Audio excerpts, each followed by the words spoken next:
અનુસૂચિત જાતિની તેજસ્વી વિદ્યાર્થીનીને કે જેમણે રાજ્ય સરકારની વિદેશ અભ્યાસ લોન સહાયથી રશિયા અને યુક્રેનના યુદ્ધ વચ્ચે પણ ડગ્યા વિના યુક્રેનમાં તબીબી ક્ષેત્રનો 3 વર્ષનો ઉચ્ચ અભ્યાસ પૂર્ણ કર્યો છે।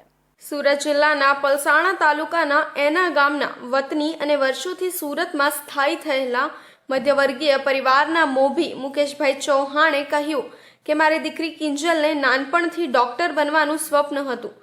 જ્યારે કિંજલે ધોરણ 12નો અભ્યાસ પૂર્ણ કર્યા બાદ વિદેશમાં તબીબી ક્ષેત્રના અભ્યાસ માટેની ઈચ્છા વ્યક્ત કરી, જેથી અમે કારકિર્દીના તજજ્ઞો પાસેથી જાણ્યું કે વિદેશમાં MBBSના અભ્યાસનો અંદાજિત 30 લાખનો ખર્ચ થશે। મેં ઘર વેચીને પણ દીકરીને ઉચ્ચ અભ્યાસ માટે વિદેશ મોકલવાનો વિચાર કર્યો હતો।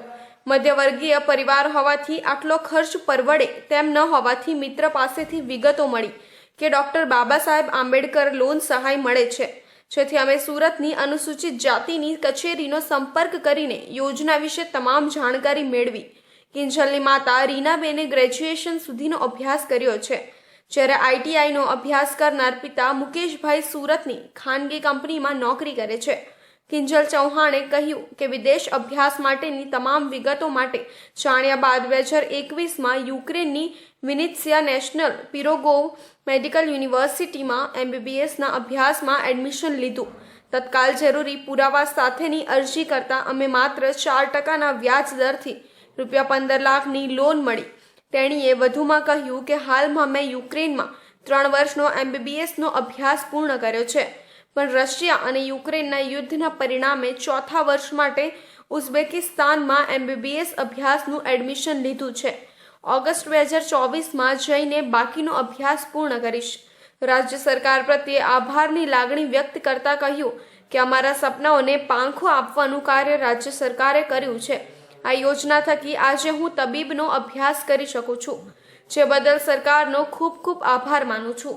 હું ફર્સ્ટ સ્ટેન્ડર્ડથી 10th સુધી અહીંયાની જ ખાનગી સ્કૂલમાં અભ્યાસ કર્યો હતો અને 11-12 પણ ત્યાંથી જ કન્ટિન્યુ કર્યું હતું। ત્યાર પછી હું નીટની એક્ઝામ આપ્યા પછી નીટ ક્વોલિફાઈ કર્યા પછી મારું સપનું હતું બાળપણથી કે હું ડૉક્ટર બનું અને મારા મમ્મી પપ્પાનું પણ ડ્રીમ પૂરું કરું। તો એના માટે હું નીટની એક્ઝામ ક્વોલિફાઈ કરી, પરંતુ અહીંયા એડમિશન લેવું અને મતલબ મિડલ ક્લાસથી બિલોંગ કરતા હોવાથી મને અહીંયા એડમિશન મળવામાં થોડી ઘણી મુશ્કેલી થઈ।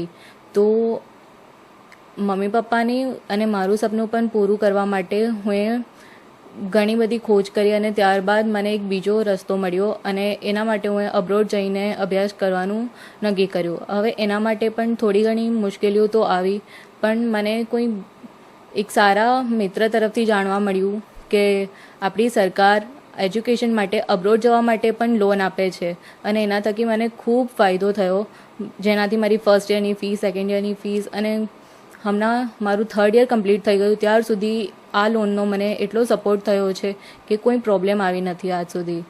એના માટે હું કેન્દ્ર સરકાર અને મોદી સરકારનો ખૂબ ખૂબ આભાર માનું છું। નોંધનીય છે કે સુરતની અનુસૂચિત જાતિની કચેરીના નાયબ નિયામક શ્રીમતી MV પટેલે જણાવ્યું કે વિદેશ ઉચ્ચ અભ્યાસ માટે ડોક્ટર બાબા સાહેબ આંબેડકર લોન સહાય યોજના હેઠળ વર્ષ 2022-2023માં સુરત જિલ્લામાં 60 વિદ્યાર્થીઓને ₹15 લાખ લેખે ₹9 કરોડની લોન આપવામાં આવી છે। રાજ્ય સરકારની સહાયથી હજારો વિદ્યાર્થીઓ આજે વિદેશમાં જઈને પોતાની ઉજ્જવળ કારકિર્દીનું સ્વપ્ન સાકાર કરી રહ્યા